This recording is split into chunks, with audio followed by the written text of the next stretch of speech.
الحمد للہ رب العالمین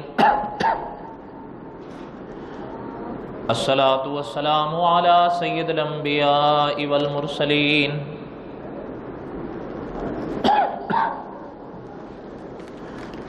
اما بعد اعوذ باللہ من الشیطان الرجیم بسم اللہ الرحمن الرحیم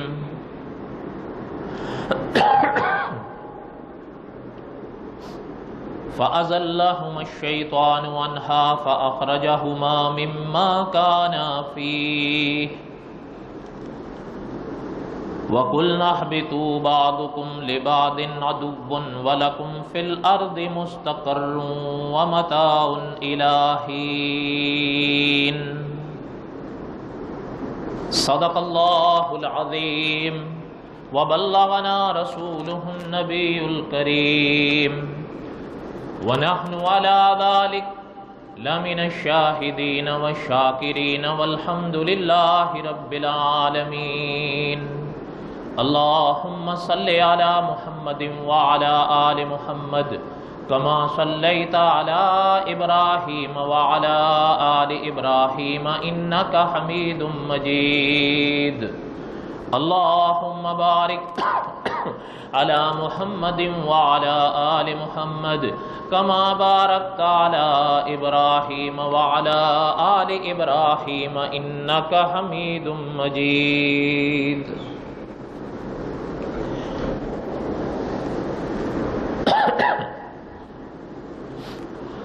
قصص الانبیاء حضرت آدم علیہ السلام کے واقعات آپ اور ہم پڑھ رہے تھے۔ گزشتہ جمعہ چونکہ 8ویں مہینے کی 14 تاریخ تھی، اس لیے کچھ علماء حقہ پر مختصر سی باتیں کیں، اس لیے جو ہمارا گزشتہ جمعے کا رکا ہوا سبق تھا اس کو آج ہم پھر آگے چلاتے ہیں۔ گزشتہ سے پیوستہ جمعہ ہم یہاں تک پہنچے تھے وَلَا تَقْرَبَا هَٰذِهِ الشَّجَرَةَ فَتَكُونَا مِنَ الظَّالِمِينَ۔ اس درخت کے حوالے سے اور اس واقعات کے موقع پر بیان کرتے ہوئے کئی چیزیں آپ نے ہم نے پڑھی۔ بس ایک چھنی چھنائی بات آپ کے سامنے اس موقع پر رکھ دی تھی۔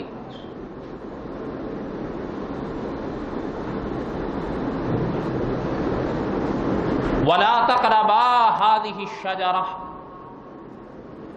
جب اللہ تعالیٰ نے حضرت آدم علیہ السلام کو منع فرمایا اور حضرت حوا علیہ السلام کو بھی منع فرمایا کہ اس درخت کا پھل نہیں کھانا ہے، پاس ہی نہیں جانا ہے، کھانا تو دور کی بات رہ گئی۔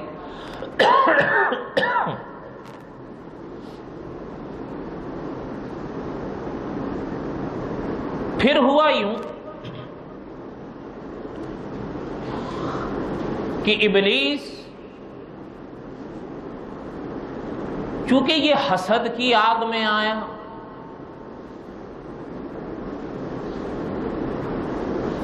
آپ نے شاید پڑھا ہو یا کہیں سنا ہو، علماء نے ان مواقع پر بڑی عجیب باتیں لکھی ہیں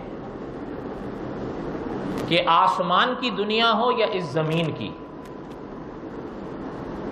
دونوں ٹھکانوں پر سب سے پہلے جو گناہ ظاہر ہوا ہے وہ حسد ہے۔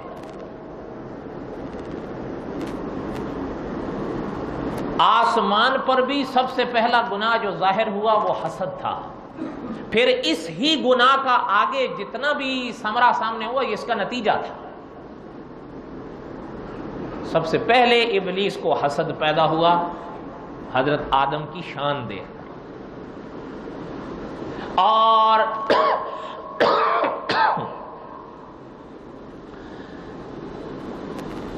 زمین پر آپ نے بھی علماء سے سنا ہوگا یا خود پڑھا ہوگا کہ حضرت آدم کے 2 بیٹے تھے، انشاءاللہ ان کی تاریخ ہم تفصیل سے آگے پڑھیں گے، جن کا نام قابیل اور حابیل ملتا ہے، اور بڑا مشہور نام ہے یہ دونوں۔ ہمارے اکثر لوگ ان سے واقف ہیں۔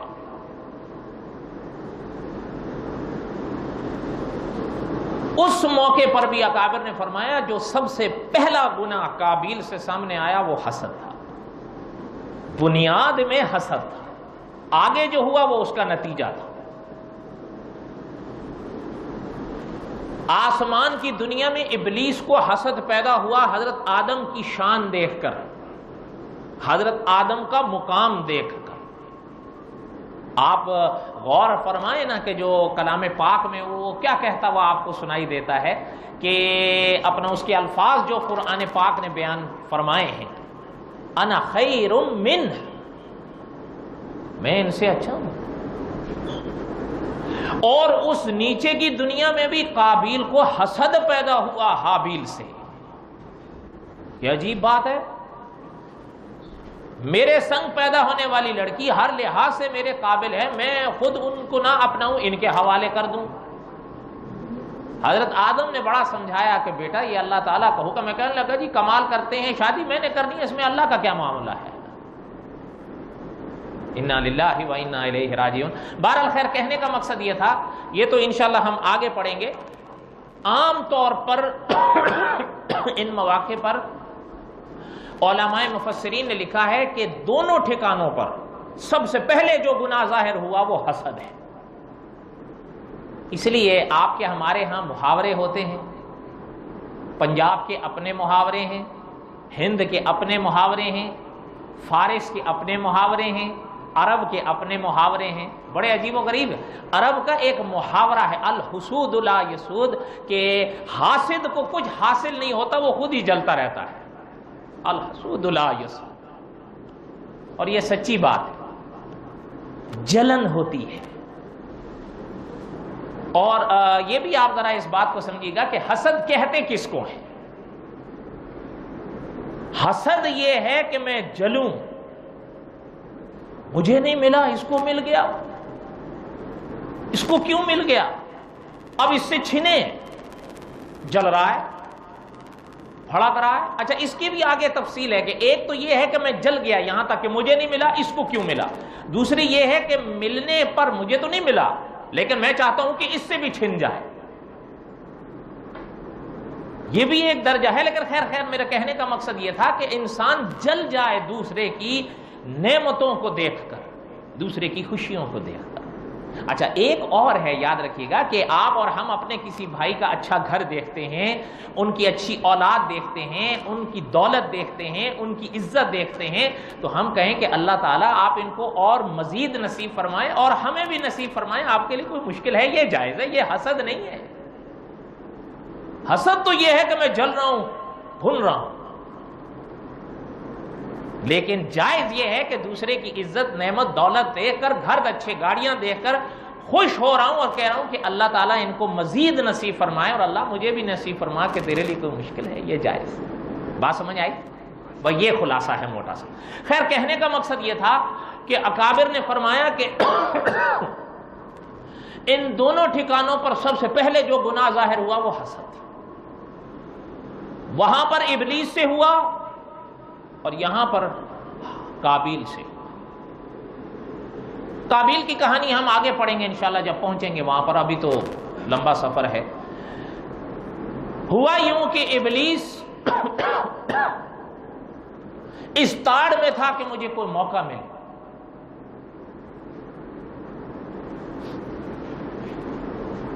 اب قرآن پاک نے کئی واقعات بیان فرمائے، ذرا غور سے سمجھیے گا، لیکن ایک چیز سنگ سنگ یہ بھی سمجھتے پڑھتے جائیں، انبیاء کی پاک بارگاہ بڑی نازک ہے، یاد رکھیے گا۔ کل ہی میرے پاس یہاں ایک دوست آئے تھے، مجھ سے پوچھ رہے تھے کہ یہ انبیاء کو برزخ کی زندگی میں زندہ ماننا یہ عقیدہ کیسا ہے، یا انبیاء کو مردہ مانیں یہ عقیدہ کیسا ہے۔ میں نے اس کو بھی کوئی چیزیں سمجھائیں، بہرحال ان تفصیلات کا تو یہ موقع نہیں ہے، لیکن اتنا میں نے ان سے بھی کہا کہ نبوت کی پاک بارگاہ کے لیے زبان استعمال کرتے وقت ذرا سنبھل لیا کرو۔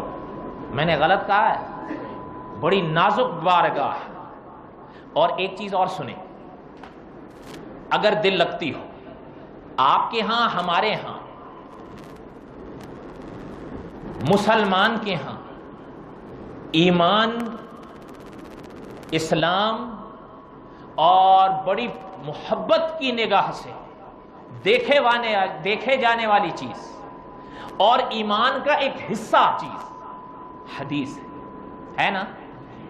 یاد رکھیے گا، لغت کے لحاظ سے میں ابھی بات کر رہا ہوں، اصطلاح کے لحاظ سے نہیں کہ حدیث کا معنی کیا ہے، لغت کے لحاظ سے بات کو سمجھیے گا کہ استاد العلماء علامہ خالد محمود صاحب لکھتے ہیں کہ لغت کے لحاظ سے حدیث کس کو کہتے ہیں؟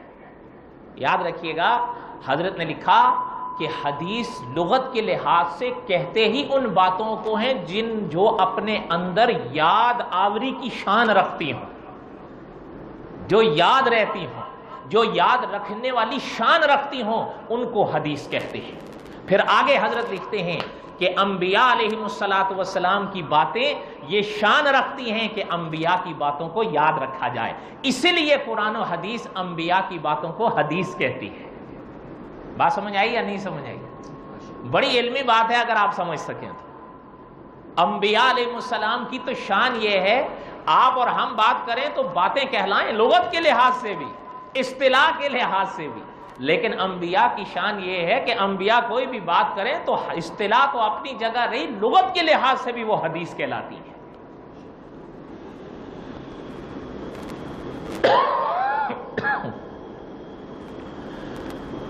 قرآن پاک میں اللہ تعالیٰ نے ارشاد فرمایا،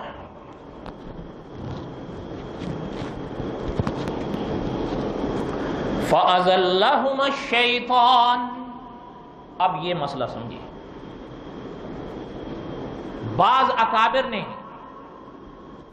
اس پاک جملے کا معنی لکھا کہ شیطان نے پھر ان دونوں کو ہلا دیا، اور بعض اکابر نے اسی معنی کی ترجمانی لکھی ہے فَأَزَلَّهُمَا الشَّيْطَانُ، کہ پھر حضرت آدم اور حضرت حوا سے لغزش ہوئی اور شیطان نے کرائی کیسے؟ بات ذرا سمجھیے۔ اب یہاں تو قرآن پاک نے فرمایا نا کہ فَأَزَلَّهُمَا الشَّيْطَانُ، اور قرآن پاک دوسرے مقام پر کہتا ہے فَوَسْوَسَ، اسی نے یعنی شیطان نے ہی ان دونوں پر وسوسہ ڈالا۔ اب اس پر بڑی ابحاث ہے کہ وہ وسوسہ ڈالا کیسے، لیکن مفتی اعظم ہند و پاک محمد شفیع صاحب رحمۃ اللہ علیہ لکھتے ہیں کہ ان ابحاث میں پڑھنا ہی وقت کو ضیاع کرنا ہے، بس اللہ تعالیٰ نے فرمایا وسوسہ ڈالا ہے، بات ختم ہو۔ کیونکہ بعض حضرات اس تفصیلات میں گئے ہیں کہ اپنا چونکہ شیطان کو وہاں سے نکال دیا گیا اور حضرت آدم اور حضرت حوا تو جنت میں رہیں، تو اس نے ان سے وسوسہ کیسا ان پر ڈالا، یہ تو تھا نہیں وہاں پر۔ اب بعض یوں فرماتے ہیں کہ یہ اصل میں جنت میں تو داخل ہو نہیں سکتا تھا، جنت کے باہر ہی کھڑا ہو جاتا تھا اور وہاں سے اشارے کرتا تھا اور کنایے کرتا تھا، اور بعض یوں فرماتے ہیں کہ اپنا یعنی وہ داخل تو ہوا جنت میں لیکن دو صورتیں اختیار کی۔ پرانی کتابیں پڑھیں، ان پرانی کتابوں میں اہل کتاب کے حوالے سے یہ چیز ملتی ہے کہ سانپ کے منہ میں بیٹھ کر اس کے اندر داخل ہوا اور پھر ان سے گفتگو کی۔ بعض علماء یوں فرماتے ہیں کہ شیطان جو ہے وہ سانپ کے منہ میں تو بیٹھ کر نہیں گیا، لیکن اپنی ظاہری صورت کو اس نے سانپ جیسا بنا دیا۔ اچھا خیر، اس میں کوئی تعجب کی بات نہیں ہے، یہ تو ہم نے ابتدا میں بھی پڑھا تھا کہ یہ جن ہے۔ کیا ہے؟ جن ہے، اور یہ آپ اور ہم بھی مانتے ہیں، اور علماء نے بھی لکھا ہے کہ جنات کو اللہ تعالیٰ نے کچھ ایسی طاقتیں دی ہیں اپنی حکمت سے، قدرت سے، جو ابن آدم کو نہیں بخشی۔ آپ اور ہم چاہیں تو اپنی صورتیں بدل لیں جب چاہیں، نہیں ہاں، لیکن ان کے اندر اللہ تعالیٰ نے یہ چیز رکھی ہے کہ وہ چاہیں تو اپنی ظاہری صورت کو بدل دیں۔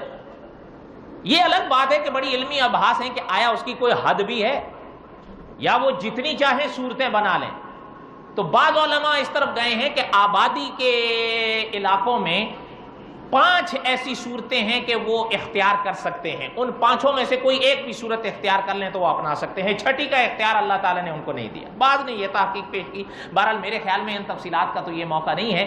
اور ہمارے اپنا قاری عبدالحی عابد صاحب رحمۃ اللہ علیہ فرمایا کرتے تھے، اور اس بات کو سبق کے طور پر اپنے گرہ سے باندھ لو، جنات کے بارے میں باتیں نہیں کیا کرو. یہ یاد رکھنا، وہ اگر کبھی چھڑ گئے نا تو آپ کو چھیڑ دیں گے. آپ اور ہم ان کے بارے میں باتیں کریں ان کو غصہ آ جاتا ہے، اور اگر ان کو میں سے کسی کا سر پھر گیا تو آپ کو ہمیں پھرا ڈالے گا وہ. اس لیے حضرت باقاعدگی سے فرمایا کرتے تھے. ہمارے اصل میں ایک دوست تھے، ان کو بڑا شوق ہوتا تھا ان کے بارے میں کہ یہ کیا کھاتے ہیں، یہ کیسے سوتے ہیں، ان کی نسل کیسے چلتی ہے، یہ کیسے چلے تھے، یہ کیا کرتے ہیں، اب ان کا حکم کیا ہے، اور قیامت کے بعد یہ کہاں جائیں گے. تو ہم اس مجلس میں موجود تھے جب اس نے حضرت سے یہ سوالات کیے، تو ان میں سے کئی کے جوابات حضرت نے دیے، لیکن ساتھ میں پھر حضرت نے یہ نصیحت فرمائی کہ ان کے بارے میں کھود کورید مت کیا کرو، ان کو غصہ آ جاتا ہے. اگر کبھی ان میں سے کسی کا غصہ بڑھ گیا نا تو تمہیں بڑھا ڈالے گا وہ. اس لیے آپ بھی یہ چیز ذہن میں رکھیں. اس لیے میرے کہنے کا مقصد یہ تھا کہ اکابر نے یہ تفصیلات بہرحال کتابوں میں لکھی ہیں، لیکن ایک موٹی سی بات ذہن میں رکھ لیں، جو علماء دیوبند نے لکھا ہے کہ یہ کوئی ضروری نہیں ہے کہ وہ سامنے ہی آ کر وسوسہ ڈالے، وہ دور سے بھی وسوسہ ڈال سکتا ہے. اور جہاں یہ تفصیلات کتابوں میں ملتی ہیں وہاں یہ بھی ملتی ہیں کہ اس نے دور سے ہی وسوسہ ڈالا. وسوسہ ڈالا کیا؟ یہ ایک موٹی سی بات بس وسوسہ ڈالا، بات ختم ہو گئی. اب وسوسہ یہ ڈالا کیا؟ قرآن پاک میں سورت اعراف میں اللہ تعالیٰ نے تفصیلات بیان فرمائی ہیں. حضرت حوا سے کہا اس نے، حضرت آدم سے کہا اس نے کہ آپ لوگوں کو پتہ ہے اللہ تعالیٰ نے یہ جو وَلَا تَقْرَبَا هَٰذِهِ الشَّجَرَةَ فَتَكُونَا مِنَ الظَّالِمِينَ یہ جو حکم فرمایا ہے، آپ لوگوں کو کیوں منع کیا اس درخت کے پاس جانے سے؟ اس نے کہا ایک بات تو یہ ہے کہ یہ درخت جو ہے نا جس سے منع کیا گیا ہے، یہ خلد کا درخت ہے، ہمیشگی کا درخت ہے. اس کو کھا لو گے پھر ہمیشہ رہو، فرشتے بن جاؤ گے، اسی جنت میں رہو گے آرام سے سکون سے جیسے رہ رہے. بات سمجھ آ رہی ہے نہیں آ رہی؟ وہ سن رہے ہیں، لیکن ایک بات ساتھ ساتھ میں پڑھتے اور سنتے چلی جائیے. مفسر قرآن مولانا سواتی رحمۃ اللہ علیہ نے بڑی عجیب بات فرمائی ہے. حضرت فرماتے تھے یاد رکھنا یہ گفتگو وہ ان سے کر رہا تھا، لیکن حضرت آدم اور حضرت حوا ایسے تھے جیسے معصوم بچے ہوتے ہیں. ان کو کیا تھا کہ یہ کیا ہے، وہ سن رہے. اگلی بات سنیں.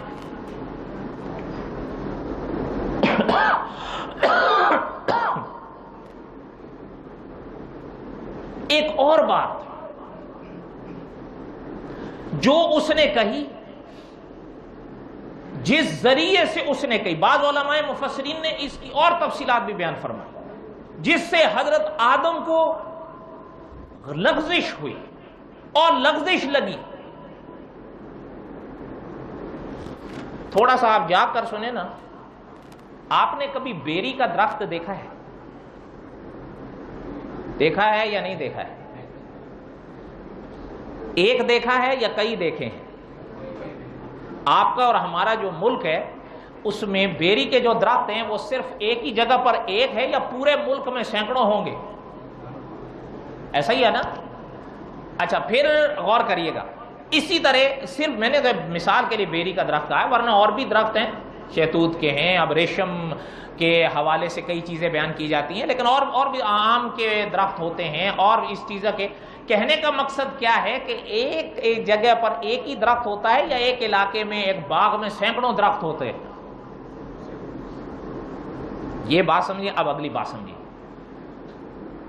اس پاک آیت میں جو فرمایا گیا تھا وَلَا تَقْرَبَا هَٰذِهِ الشَّجَرَةَ، اس کا کہنا کیا تھا؟ اس نے کہا آپ غلط سمجھے ہو، اللہ تعالیٰ نے صرف اس ایک خاص درخت کے پاس جانے سے اور پھل کھانے سے منع کیا تھا، اس سے ملتے جلتے اس درخت سے تھوڑا منع کیا تھا۔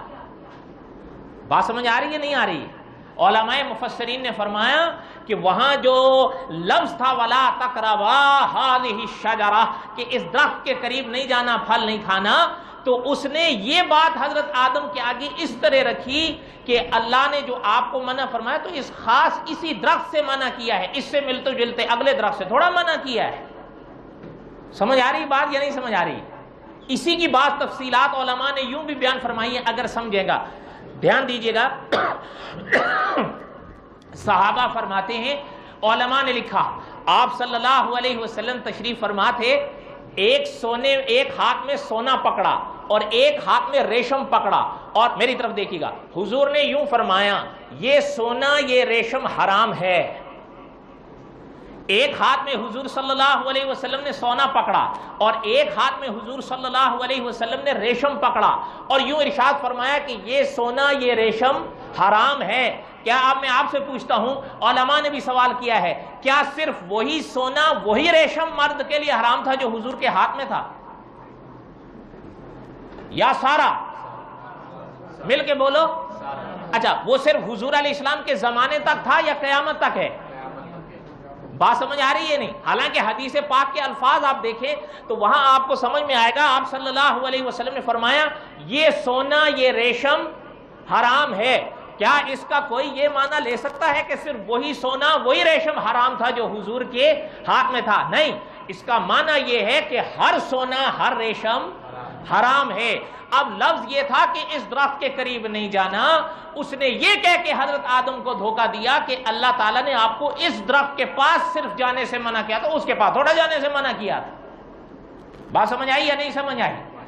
ایک بات۔ دوسری بات علماء مفسرین نے ایک اور لکھی، بچے ہونا چھوٹے ہیں،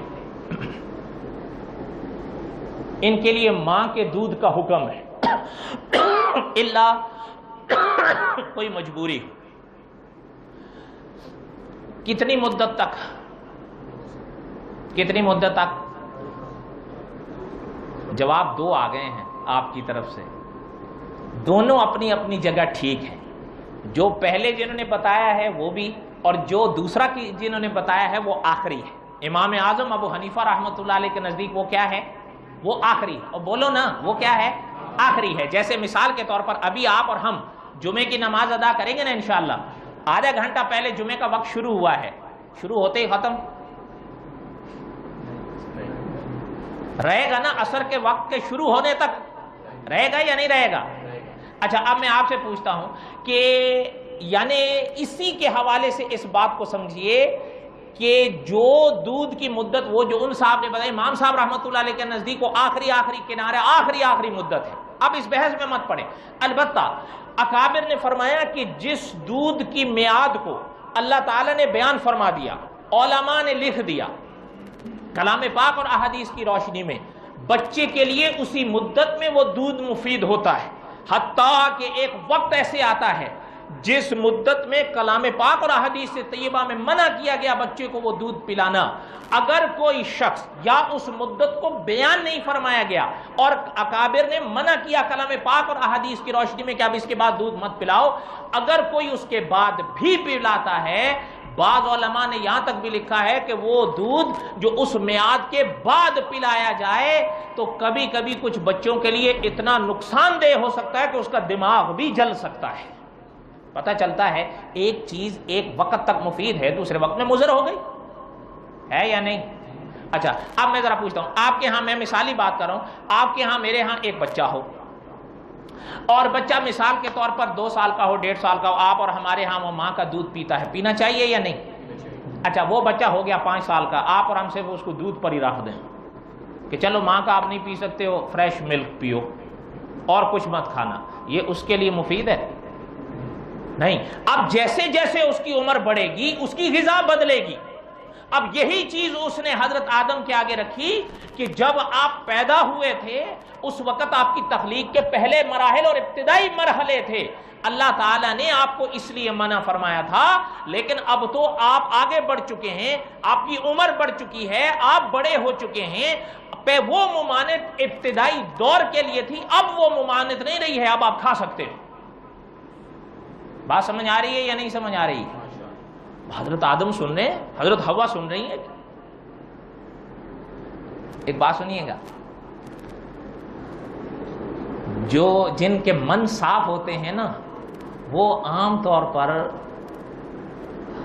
دوسرے کو بھی من صاف مانتے ہیں۔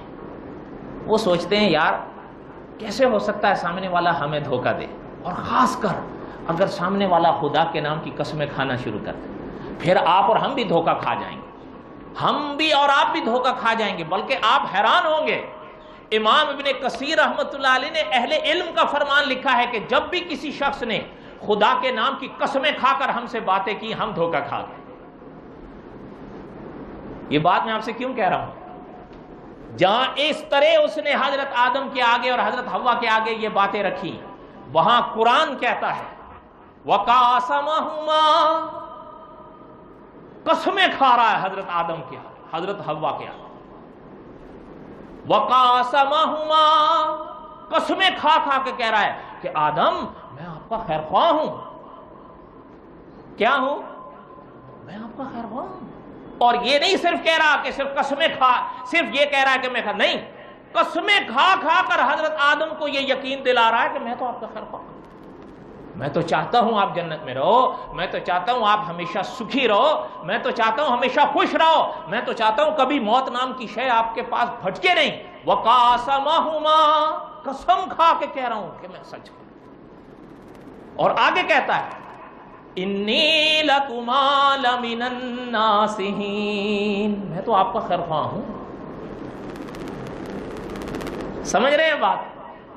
جب یہ حضرت آدم نے سنا اور یہ باتیں حضرت حوا نے سنی، فَأَزَلَّهُمَا الشَّيْطَانُ، اب ہلے، ایسے نہیں کہ ایسے ہی چلے گئے کھا لیا، نہیں، اب ہلے۔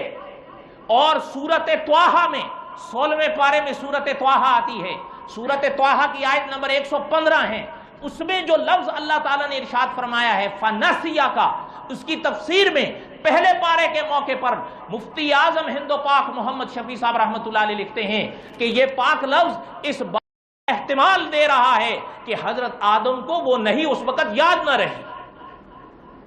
اور آپ حیران ہوں گے، علماء مفسرین نے لکھا ہے کہ جب ہوا نا یہ، تو حضرت آدم جب بھاگے، اس کی کچھ تفصیل میں آگے بیان کرتا ہوں، حضرت آدم جب بھاگے تو اللہ تعالیٰ نے فرمایا آدم مجھ سے بھاگ رہے ہو، کہاں بھاگے ہوگے؟ تو حضرت آدم نے فرمایا اللہ میں آپ سے کہاں بھاگ سکتا ہوں، مجھے تو شرم آ رہی ہے۔ لیکن اگلی بات بھی سنیں کہ اللہ تعالیٰ نے فرمایا، علماء مفسرین لکھتے ہیں کہ اللہ تعالیٰ نے فرمایا آدم ہم نے منع فرمایا تھا کہ وَلَا تَقْرَبَا هَٰذِهِ الشَّجَرَةَ فَتَكُونَا مِنَ الظَّالِمِينَ، لیکن پھر بھی چلے گئے۔ تو حضرت آدم علیہ السلام کا جواب علماء مفسرین نے لکھا ہے کہ حضرت آدم نے فرمایا اللہ میں یہ بات سمجھ اور مان نہ پایا کہ کوئی تیرے نام کی قسمیں کھا کے بھی جھوٹ بول سکتا ہے۔ آپ اور ہم تو جھوٹی قسمیں نہیں کھاتے ہیں نا؟ بالکل، ہنس رہے ہو آپ لوگ، لگتا ہے کوئی گڑبڑ ہے، بچا کرو۔ بلکہ اکابر یوں بھی فرماتے ہیں جھوٹی قسم تو دور کی بات ہے، بات بات پر بھی قسمیں نہیں کھایا کرو۔ یاد رکھیے، بات بات پہ بھی قسمیں نہیں کھایا کرو، چاہے وہ بات سچی بھی ہو، احتیاط کرو۔ اور جو جھوٹ ہے اس پہ تو بالکل نہیں کھاؤ۔ اور اگر خدا نہ کرے کبھی کسی نام کی قسم کھانی پڑے تو سوائے اللہ پاک کے نام کی کسی اور کے نام کی قسم جائز نہیں ہے۔ سمجھ آئی یا نہیں آئی؟ بلکہ آپ اور ہم تو ہر موقع پر قرآن اٹھا لیتے ہیں، بعض علماء نے یہاں تک بھی لکھا ہے کہ قرآن پاک کی قسم کھانے سے بھی بعض اکابر نے منع کیا ہے۔ سمجھ آ رہی بات یا نہیں آ رہی؟ اور آپ تو شاید مانو گے نہیں، خدا کے نام کے سوا کسی اور کے نام کھانے کو یہ حدیث میں شرک فرمایا گیا۔ ہمارے ہاں تو خیر شرک ایک معمولی شے ہے، کیا فرق پڑتا ہے. بلکہ آج کل تو آپ نے پڑھا نہیں ہے کہ کئی لکھتے ہیں، کہتے ہیں حضور علیہ السلام کی امت سے کبھی شرک ہو ہی نہیں سکتا، اور اس پر حدیث بھی لکھتے ہیں. اچھا، کیا ان محدثین نے اس حدیث کا یہی معنی لکھا ہے کہ قیامت تک جو بھی حضور کا امتی ہے وہ شرک نہیں کر سکتا؟ یہ آج کل کے نئے مجتہد. تو دعا کرو اللہ تعالیٰ آئندہ خیر کرے. یاد رکھیے گا اس حدیث کا یہ معنی نہیں ہے. جو یہ معنی کر رہا ہے کہ حضور کی امت قیامت تک شرک کر ہی نہیں سکتی، وہ اس حدیث کا غلط معنی کر رہا ہے. کوئی شخص اگر شرک کرے گا وہ شرک ہوگا. اس لیے خدا کے پاک نام کے سوا کسی کے نام کی قسمیں کھایا نہیں کرو. اگر کہیں قسم کھانی پڑ رہی ہے صرف اللہ کے نام کی جائز. بات سمجھ آ رہی ہے؟ اور یہ لحاظ کر کے کیا کرو کہ اللہ نے قیامت کے دن آپ سے اور ہم سے اس قسم کے بارے میں پوچھنا ہے. ہاں یہ یاد رکھیے. یہ جو آپ اور ہم پانی یوز کرتے ہیں نا، پانی، آپ سنیں ایک لفظ میری طرف دھیان دیں. ایک لفظ ہوتا ہے سائل، ایک لفظ ہوتا ہے سوال، اور ایک لفظ ہوتا ہے مسئول. سوال کون سا لفظ ہے؟ میں نے آپ سے کچھ پوچھا، سوال ہو گیا. اچھا، ایک ہے سائل، میں نے آپ سے کچھ مانگا. ایک ہے مسئول. مثلا میں نے آپ سے کچھ مانگا اور آپ نے مجھ سے پوچھا کیوں مانگ رہے ہو. سمجھ رہے ہو یا نہیں؟ یہ مسئول ہے. پانی علماء لکھتے ہیں یہ مسئول شے ہے. قیامت کے میدان میں اس کے بارے میں پوچھ ہوگی. اس لیے جب بھی پانی استعمال کرو دھیان سے کرو. جب بھی پانی استعمال کرو ہمیشہ یہ عقیدہ رکھو کہ ایک دن آنا ہے، خدا کی بارگاہ میں جانا ہے. اور آج آپ اور ہم زندگی کے 24 سینکڑوں گھنٹے گزار چکے ہیں. بوڑھا تو میں بھی ہو گیا ہوں. کئی لوگ میری شکل دیکھ کے غلط اندازے لگا رہے ہیں. میں کنارے لگا ہوا ہوں. جو آپ کے اور میری عمر کے یہاں بابے بابے بیٹھے ہیں نا، میں ان سے کہہ رہا ہوں آپ جو ینگ جنریشن ہے وہ تو کہتے ہیں جی ابھی تو جوان ہے. اللہ جوان رکھے ہیں آپ کو، لیکن جب اس کی طرف سے آواز آتی ہے جوان بوڑھا نہیں دیکھا جاتا. جب میعاد ختم سو ختم. اس لیے یہ بات ہمیشہ ذہن میں رکھنا، زندگی میں اللہ نے جو ایک سیکنڈ بھی دیا ہے، اگر قیامت کے دن اس کے بارے میں پوچھا گیا، اور حدیث بھی سامنے رکھنا کہ اگر یہ پوچھا گیا کہ یہ کام کیوں کیا، تو سمجھ لو کہ گئے. اس لیے اب وہ حضرت آدم علیہ السلام فرمانے لگے اللہ میں نہیں یہ چیز سمجھ سکتا کوئی تیرے نام کی بھی جھوٹی قسمیں کھا سکتا. اس لیے یہ بات ذہن میں رکھیں کہ حضرت آدم علیہ السلام سے لغزش ہوئی، گناہ. یہ چیز ہمیشہ یاد رکھیں. انشاءاللہ اس پر میں کچھ باتیں اگلے جمعے بیان کروں گا، لیکن یہ عقیدہ رکھو حضرت آدم سے گناہ نہیں بلکہ لغزش ہوئی ہے. اور قرآن پاک بھی فَأَزَلَّهُمَ الشَّيْطَانُ کا لفظ استعمال کرتا ہے. آپ اور ہم صبح شام گناہ کا لفظ استعمال کرتے ہیں. استاذ العلماء علامہ خالد محمود صاحب لکھتے ہیں، اور حضرت نے فرمایا اگر کبھی یہ بات یا یہ واقعہ بیان بھی کرنا پڑے تو یوں کبھی نہیں کہنا کہ حضرت آدم سے حضرت حوا سے گناہ ہوا، بلکہ کہنا ان سے لغزش ہوئی. کیا ہوئی؟ اور اس طرح اس نے، اور اللہ تعالیٰ کے نام کے حوالے سے وہ دھوکہ کھا گیا. ایک بات چلتے چلتے بتاؤں، مولانا ادریس کاندلوی رحمت اللہ علیہ کی بات بتا رہا ہوں. ان کے ایک صاحبزادے تھے، یہ واقعہ بڑا مشہور ہے حضرت کا. پتہ نہیں آپ مانے نہ مانے، پتہ نہیں مانے نہ مانے، ہم نے اپنے بڑوں سے سنا ہے کہ عالم یہ ہوتا تھا کہ گھڑی اگر ہے نا، گھڑی دیکھ کے وقت نہیں بتا پاتے تھے کہ کیا وقت ہوا ہے. دنیا کے لحاظ سے یہ عالم تھا، لیکن ہمارے اکابر فرماتے ہیں پوری بخاری زبانی یاد تھی. سبحان اللہ نہیں کہنا منع ہے. ان کے پاس بیٹا ایک آتا تھا تقریباً ہر روز. چھوٹا تھا وہ بھی، نادانی کا وقت ہوتا ہے. آ کے کہتا تھا ابا مجھے 5 روپے، اس زمانے کے 5 روپے، کہ ابا مجھے 5 روپے دیں، میں نے سائیکل میں پیٹرول ڈلوانا ہے۔ کس میں پیٹرول ڈلوانا ہے؟ حضرت نکال کے دے دیتے۔ کوئی دن ہو گئے، ایک دن کوئی صاحب مولانا ادریس کاندلوی رحمۃ اللہ علیہ سے ملنے آئے۔ حقیقت ہے میں جھوٹ نہیں بول رہا ہوں، میں نے حضرت کی قبر کی زیارت کی ہے، آج بھی آپ کھڑے ہو کر دیکھ لو حضرت کی قبر پہ نور برستا ہے۔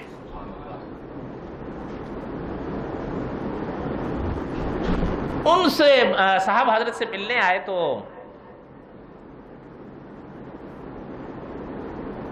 وہ بیٹھے ہوئے تھے، حضرت سے گفتگو کر رہے تھے، تو یہ صاحب آئے بیٹے ان کے، تو کہنے لگے کہ ابا 5 روپے دیں مجھے سائیکل میں پیٹرول ڈالوانا۔ وہ لے کے چلا گیا۔ وہ صاحب تھوڑے سے حضرت کے قریب ہو گئے تو حضرت نے وہ کہنے لگا حضرت سے کہ حضرت یہ کاہے کے لیوے ہیں؟ حضرت اتر پردیش کے تھے نا، تو وہاں کی اردو تھوڑی اس نما ہوتی ہے۔ حضرت نے فرمایا کہ سائیکل میں پیٹرول ڈلواوے ہے۔ اب وہ چپ ہو گیا، کہنے لگا حضرت سائیکل میں تو پیٹرول نہ ڈلے ہیں۔ تو حضرت اس کی طرف یوں دیکھنا کیا کہ حضرت سائیکل میں تو پیٹرول نہیں ڈلے۔ تھوڑی دیر چپ ہو گئے تو فرمانے لگے کہ یار آپ کی بات بھی سچ ہو سکتا ہے، لیکن میں یہ کیسے مان لوں کہ میرا قرآن کا حافظ جھوٹ بولے؟ میں نہیں مان سکتا۔ ہو سکتا ہے میرے بیٹے کی سائیکل ہی ایسی ہو جس میں پیٹرول ڈلتا ہو، میرا دل اس بات کو نہیں مان سکتا کہ قرآن کا حافظ جھوٹ بولتا۔ سمجھ آ رہی ہے بات یا نہیں سمجھ آ رہی ہے؟ لیکن اس نے پھر بھی اصرار کیا تو حضرت نے 3 لوگ اور بلوائے، ان سے پوچھا کہ یار ماجرا اس طرح ہے، کیا ایسا ہی ہے سائیکل میں پیٹرول نہ ڈلے ہیں؟ انہوں نے کہا کہ حضرت ہے تو سچ، سائیکل میں پیٹرول تو نہ ڈالے۔ کتنے گواہ ہو گئے؟ بولو نا۔ اب بیٹے کو بلایا، لاٹھی تھی ہاتھ میں، بیٹا آیا کہ حضرت ابو پیسے دیں۔ حضرت اٹھے لاٹھی کے سہارے،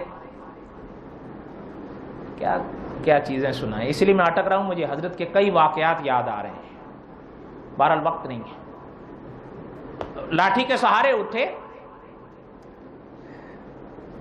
بیٹے کا ہاتھ پکڑ لیا، فرمانے لگے بیٹا چلو ذرا مجھے اپنی سائیکل دکھاؤ آج۔ لے آئے، بیٹے بھی سمجھ گیا بھی لگتا ہے کوئی گڑبڑ ہے۔ سائیکل کھڑی تھی، حضرت نے اوپر نیچے سے اس کو دیکھا پہلے، حضرت نے فرمایا پیٹرول کہاں ڈلے؟ وہ سوراخ تو حضرت کو نظر آیا نہیں وہ کھلا ہوا ہو۔ وہ جو سائیکل کا ہینڈل ہوتا ہے نا، اور جو بیچ کا ڈنڈا ہوتا ہے جس پر کبھی کبھی ہمارے دیہاتوں میں شہروں میں ایک چھوٹی سی سیٹ لگائی ہوتی ہے جب بچے کو بٹھا دیا جائے اس، اب وہ دیکھا نا تو کہنے لگا اب وہ اس میں ڈلے ہیں۔ اب وہ حضرت اس کو ڈنڈا مارے آگے پیچھے سے دیکھے میں اس میں کوئی سوراخ تو نظر آ نہیں رہا۔ اب اس کی طرف دیکھ کے کہنے لگے بیٹا اپنے ابو کو بدھو بناوے۔ کاش آپ یہ باتیں سمجھیں۔ اللہ تعالیٰ آپ کے ہم سب کے حامی و ناصر ہوں۔ حضرت آدم بھی یہیں سے لغزش کھا گئے، وَقَاسَمَهُمَا، کہ وہ قسم خدا کے نام کی کھا رہا ہے، جھوٹ کیسے ہو؟ اور ساتھ ہی کہتا اِنِّی لَكُمَا لَمِنَ النَّاصِحِينَ، ہم تو آپ کے خیر خواہ ہیں۔ اب اس کا اثر کیا ہوا انشاءاللہ اگلے جمعہ کو سنیں گے۔ آؤ گے یا نہیں؟ کون سی انشاءاللہ بھائی؟ آنے والی، ٹھیک ہے۔ وما علینا الا البلاغ المبین۔ أنا العبد الذي كسب الذنوب وصدته الأماني أن يتوب